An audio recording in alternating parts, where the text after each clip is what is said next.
Welcome to the Michigan Runner Show. Join us each time as we explore the people, the places, and the events that shape our great sport. We're at the West Michigan Golf Show, but we're not going to be talking about golf. We're going to be talking about running with the race director for the Third Riverbank Run and the USA 25K Championship, Kristen Aidif. That's a long title, isn't it? It's a long title, but I appreciate you guys talking to me in spite of golf today.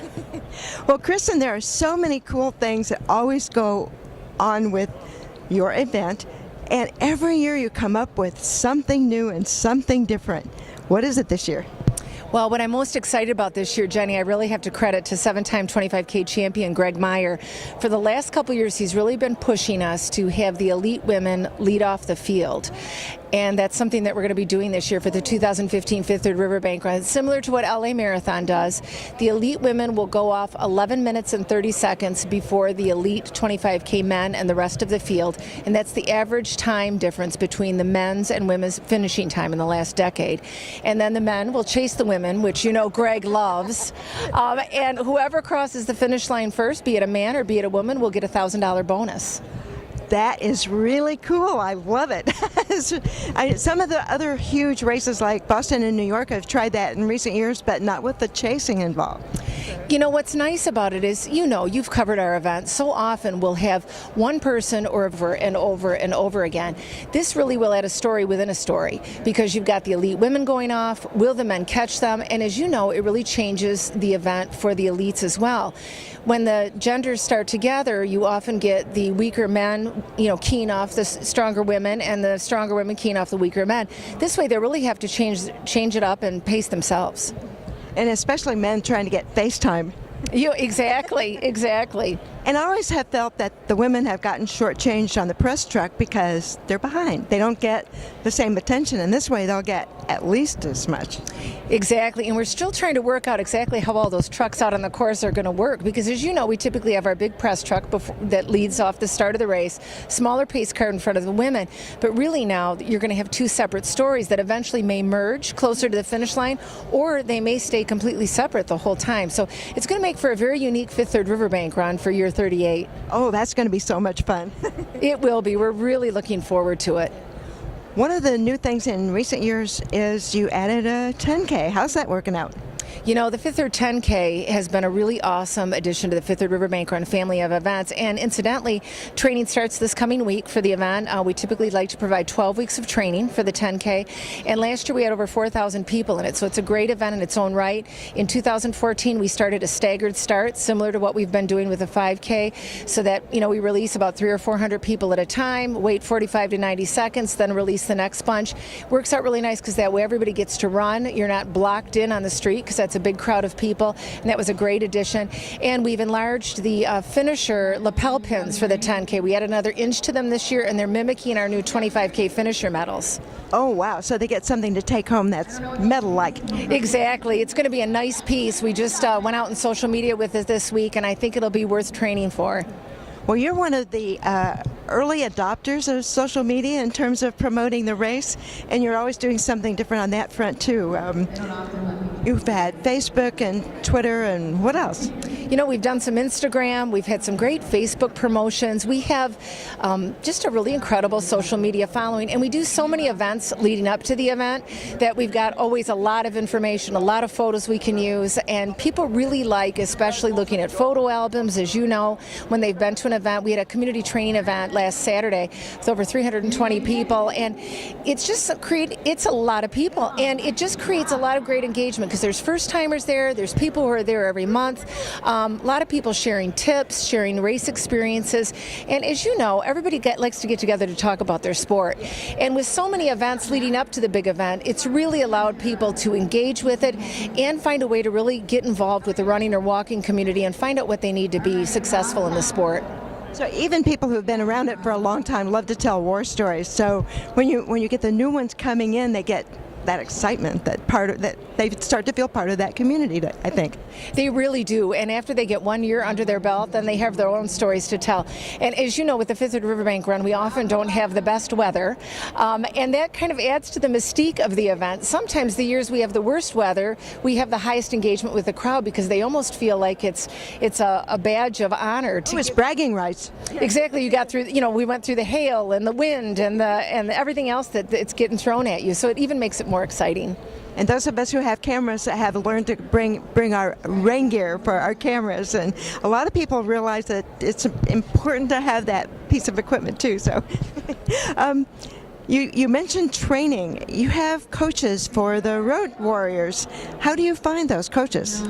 We've been really fortunate in West Michigan, as I'm sure it is in every community that has big events like the Fifth Third Riverbank Run, where we've been able to really rely on a lot of our veteran participants who maybe are to a point in their careers where they say, you know what, it's not about my PR, but I really want to be able to pass on this knowledge to other people. And we've been so fortunate with Coach Joanne and Coach Amy, who are coaching the 25K Road Warriors this year, that they just really have stepped up and said, this is something we want to do. They really get excited about meeting people who've not been involved in the sport and introducing them to it.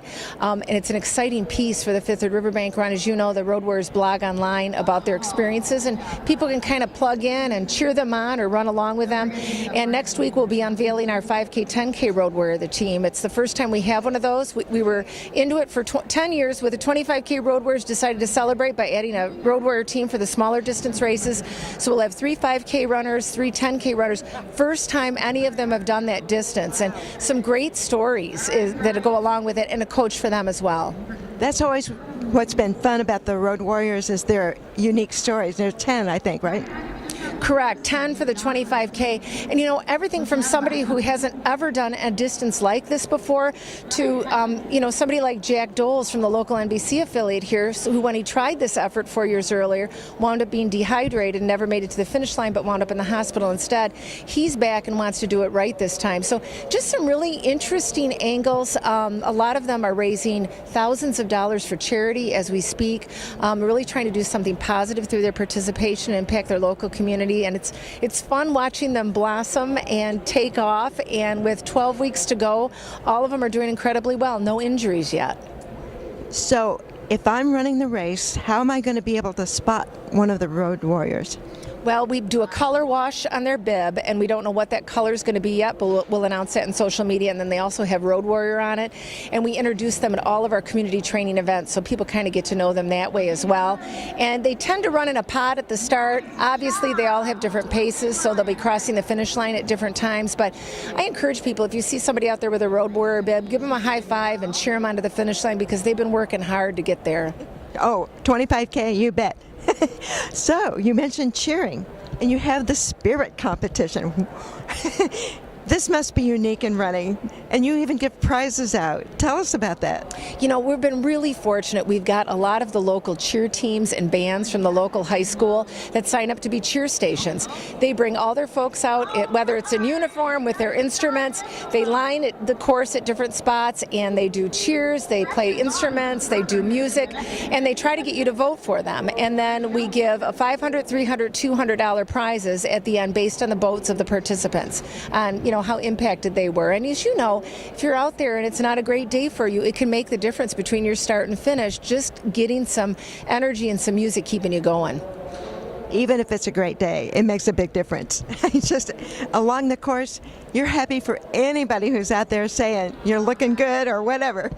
Truly, and this year, brand new, and we just announced it yesterday, Priority Health is going to be doing a Bridge to the Finish aid station. So at a half mile to go on the 25K course on the Fulton Street Bridge, they're going to have an aid station, and for the most part passing out traditional water and Gatorade. But from 11:45 until noon, our finish line closes at noon, they'll have seasoned participants who are their Priority Health champions there with bibs on, ready to jump in to help run people into the finish or keep them on pace to make it before the finish line closes. So that's an exciting element. As you know, sometimes it's hard, especially if you're out there alone. That last 45 minutes, you don't have as many people out on the course, and you feel like you got a ways to go yet. It'll be powerful to have somebody come alongside of you who's fresh, who says, come on, we're going in together. Oh, that's going to shave minutes off people's time. It will, and just get some people across that may not get there otherwise in time for the finish line to close. So I'm thrilled that they've stepped up to take ownership of that area. Yeah, that's really cool. And you mentioned Gatorade, and people voted on flavors. Which one won? Yeah, blue Gatorade, which is everybody's personal favorite apparently. It got about 57% of the vote, but you know, it was another thing that came out of focus groups. We do a lot of focus groups after the race every year to just talk with our participants to see what worked, what didn't.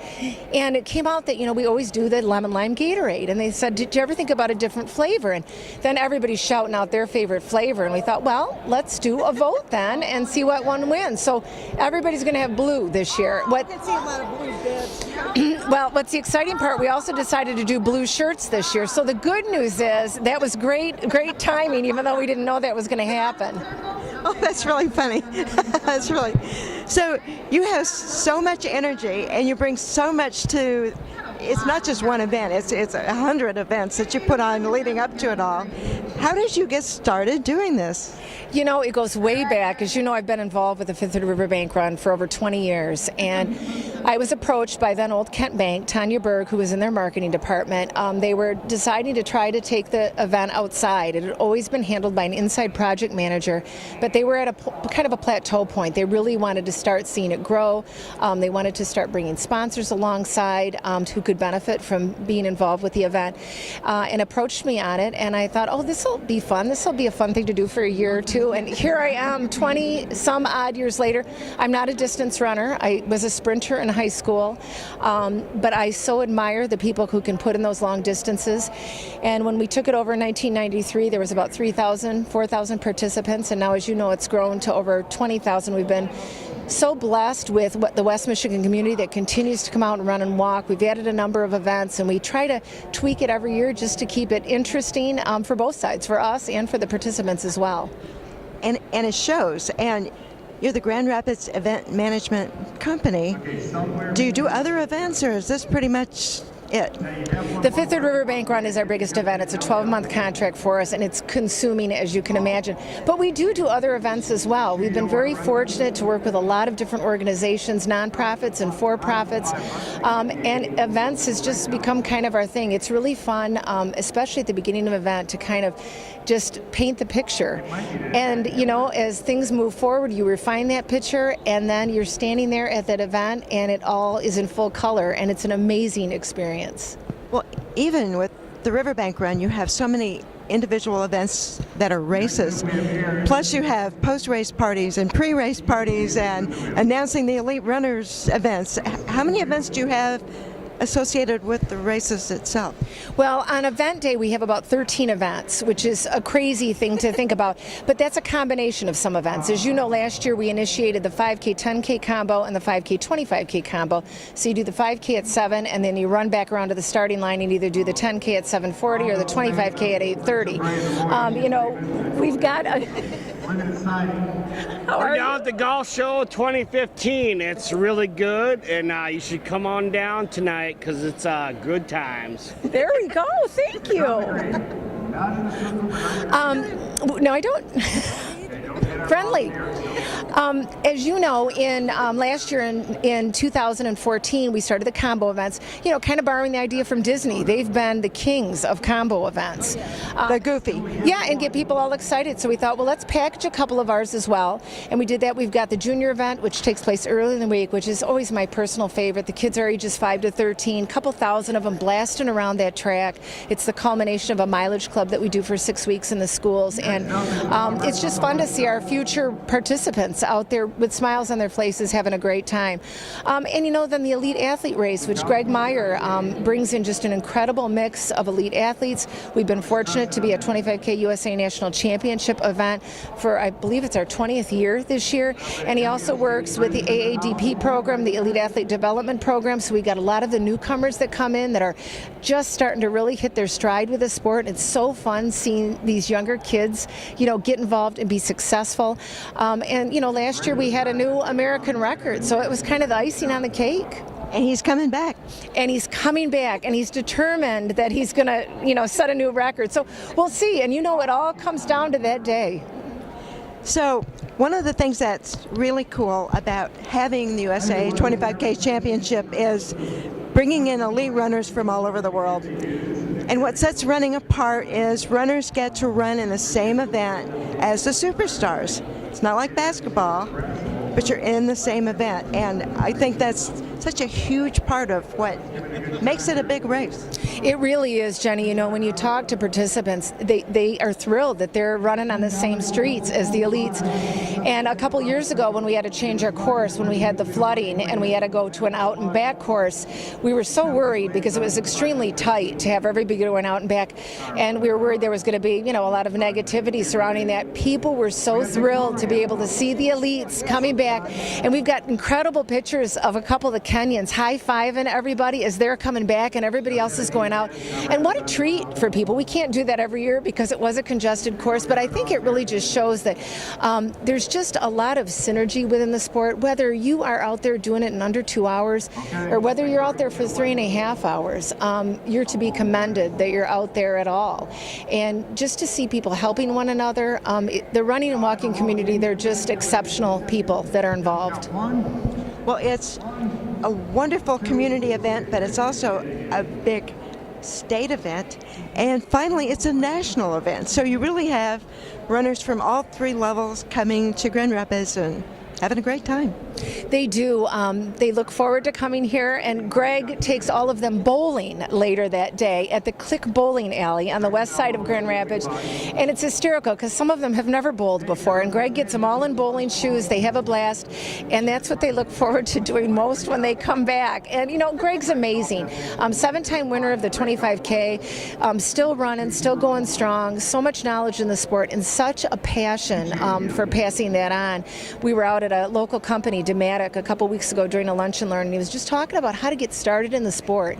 And, you know, he can talk to people who haven't, you know, set foot on the road running, or people who are really trying to get a new PR, and he's just appealing and has just incredible information to pass on. Well, he's a great ambassador for the sport, and it was really fun seeing him inducted into the Michigan Sports Hall of Fame last year. So he's recognized around the state as really one of the important people in our sport and for sport in Michigan. So deserving. And, you know, I've worked with him so long that sometimes I forget that, you know.